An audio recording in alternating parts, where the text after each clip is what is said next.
so cold this morning. I've been in my tent all night long. It was very cold last night, and I didn't sleep super well. Around 3 o'clock in the morning, I got to sleep okay actually. I think I went to sleep around 11, but around 3 o'clock in the morning, I heard something coming up the trail because I'm camped like right by this trail. Heard something walking on the road, and I quickly figured out it was people. But it's pitch black. It's 3 o'clock in the morning. I'm like, what the heck is going on? And I could see like a flashlight going across, through the trees and shining on the outside of the tent. And I heard someone saying something. I couldn't make it out what it was. And as the guy got I think it was just one guy. But as he got closer to my campsite here, I heard him say, "Hey bear, hey bear, hey bear." And I don't know if there was a bear, but I think he was just making noise so that if there was a bear, it would get scared away. But him yelling, "Hey bear," at 3 o'clock in the morning when I'm trying to sleep out in the forest all alone just got me a little scared. So I didn't sleep super well after that, and it was just really cold. So if you can see, I'm in here. It's cold. So I'm gonna wake up now, pack up everything, and get going. Today's the last day of my Yellowstone bike tour. There's nothing like super interesting to see along the way today, but I do have to cross over the Continental Divide twice, I believe. So I'm going up over a big mountain, in other words. So that should be fun. But the hardest part of today is simply going to be packing up my stuff and carrying it the half mile from here back to my bicycle. I wasn't allowed to park my bike at this campsite, so it's parked half a mile up the road. Should be fun. Here we go.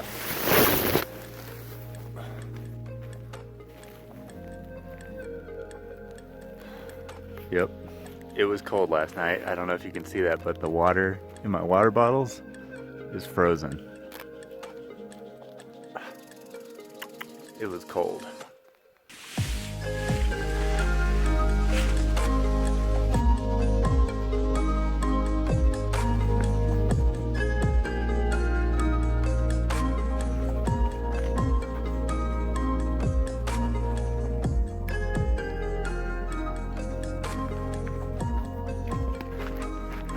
So last night, as I was coming into this campsite, there was a massive bison on the trail right up here. So I'm really on edge right now, trying to make sure that he's still not around. He could still be here. And last time I didn't even see him until I was really close to him. So just trying to look in every direction.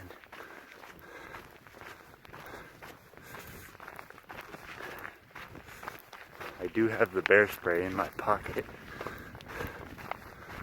just in case.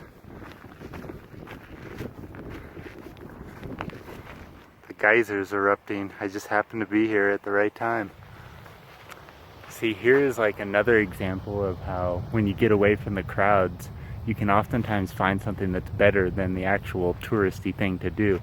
So yesterday I saw Old Faithful erupt, and it was like, okay. But now I'm out here in the backcountry. I have this entire geyser to myself practically, and this thing's going for like 10 minutes straight. This is way cooler than Old Faithful, way cooler. Oh, I see the bison. He's on the other side of the geyser. He's like right by the trailhead on the other side over, he's like right there. I don't know if you can see him. So he's still here. But dang, look at this thing. Woo!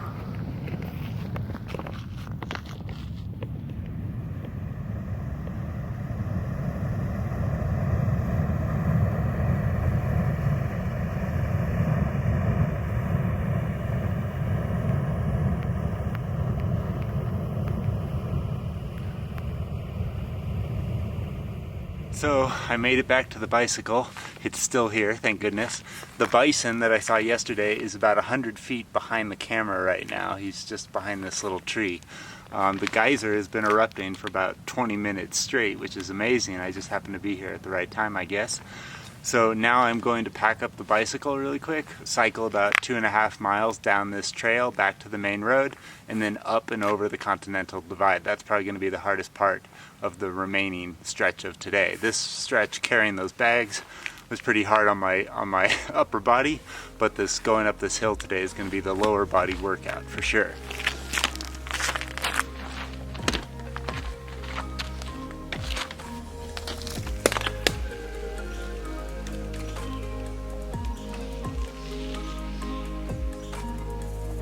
Alright, so I'm back on the bicycle and backtracking about 2.5 miles back to the road.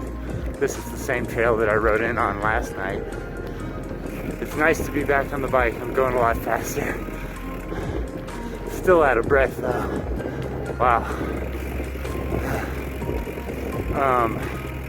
There was a guy at the geyser back there, and he was saying that last night on his thermometer it was 27, 28 degrees. So well below freezing, and I know it was below freezing because I felt it, and all my food and water bottles are frozen now. I haven't had any water since last night, and I can't drink any of my water now because it's all frozen.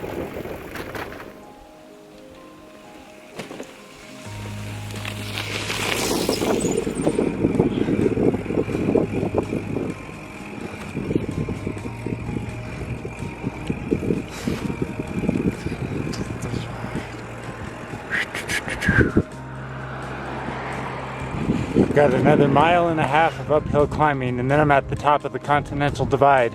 From there it should be all pretty much downhill.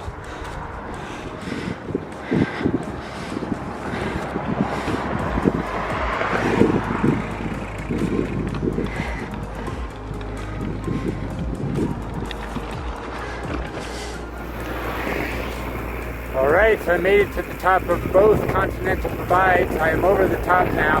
There are a bunch of people in cars taking their picture at the sign for the Continental Divide.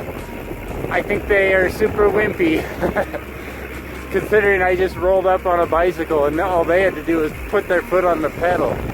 But it should be all downhill or flat from here back to the car. It's about 10 more miles from here to where I parked my van, so it should be a nice downhill ride. It is really cold though, like I am freezing. Bird.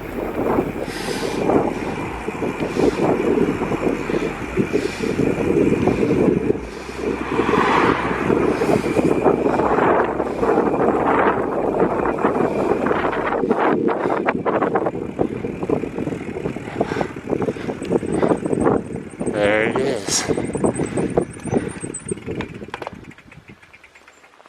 Alright guys, that's it. That's my bike tour through Yellowstone National Park. Thank you so much for watching. I hope you enjoyed these videos, and maybe I inspired you to conduct your own bicycle touring adventure either in Yellowstone or in some other part of the world.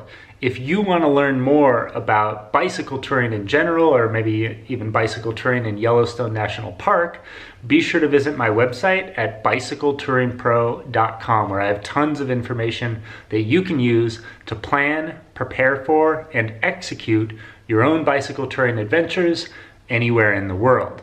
Now, while I have you here, I thought I would talk about Yellowstone just a little bit and summarize my trip.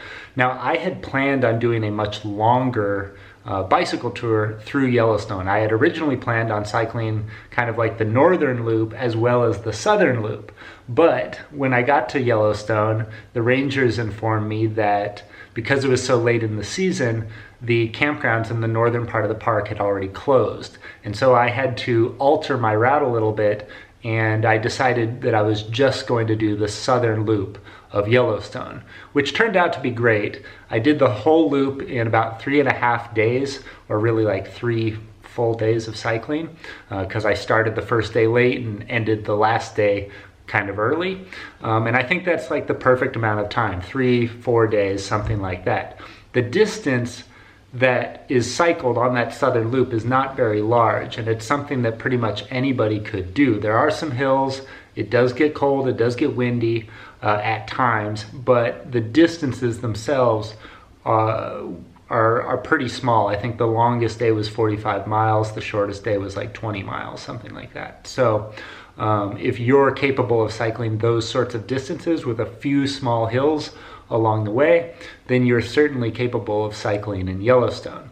Now, one of the things that happened when I started planning and preparing for my own bike tour in Yellowstone is that I told people that I was planning this trip, and a lot of people, not only my readers at bicycletouringpro.com, but strangers and even the park rangers at Yellowstone themselves started to tell me that bicycling in Yellowstone was not a good idea, that the roads were dangerous, there wasn't a big shoulder to cycle in, the cars drive recklessly, there's a lot of traffic, all of these sorts of things people were telling me. But based off of my own experience cycling in Yellowstone, I honestly don't know what everyone was talking about. I thought the roads were pretty darn good, like very good condition. The shoulder, there was almost always a shoulder. If there was a very small shoulder, the traffic was generally pretty light. I found the drivers to be courteous and aware of me on the road. I was wearing a bright orange jacket for a lot of the time, so I think that helped. There was an incident, I met this other guy on the road who said he did see a car crash in Yellowstone, maybe someone driving drunk or sleeping behind the wheel, and we weren't sure. So obviously, like, things like that do happen, and people are probably not looking all the time at where they're going in the road, so you do need to be aware. But based off of my experience, I think biking in Yellowstone was actually easier and more enjoyable than cycling on a lot of other roads in the United States of America. So in a way, I kind of don't want you to listen to what other people are saying, but at the same time, I do understand where those people are coming from, and I do think you need to be aware, especially of the vehicles around you when you're cycling in Yellowstone National Park. Now, the other thing that you need to be aware of when you're going to Yellowstone for your own bicycle touring adventures is the fact that you can't just camp wherever you want. While it would be ideal for you to just be able to pull off on the side of the road and pitch your tent next to a river or a lake or something, that would be so awesome. You can't do that in a national park in the United States of America. And instead, you have to go from campground to campground to campground if you're planning to camp in the park. And so this takes a little pre-planning. You really have to map out your bicycle tour in advance, know the distances between your campgrounds, know which campgrounds allow for bicycles, etc., etc. There's also some backcountry campgrounds that you can go to. So all of this takes some planning.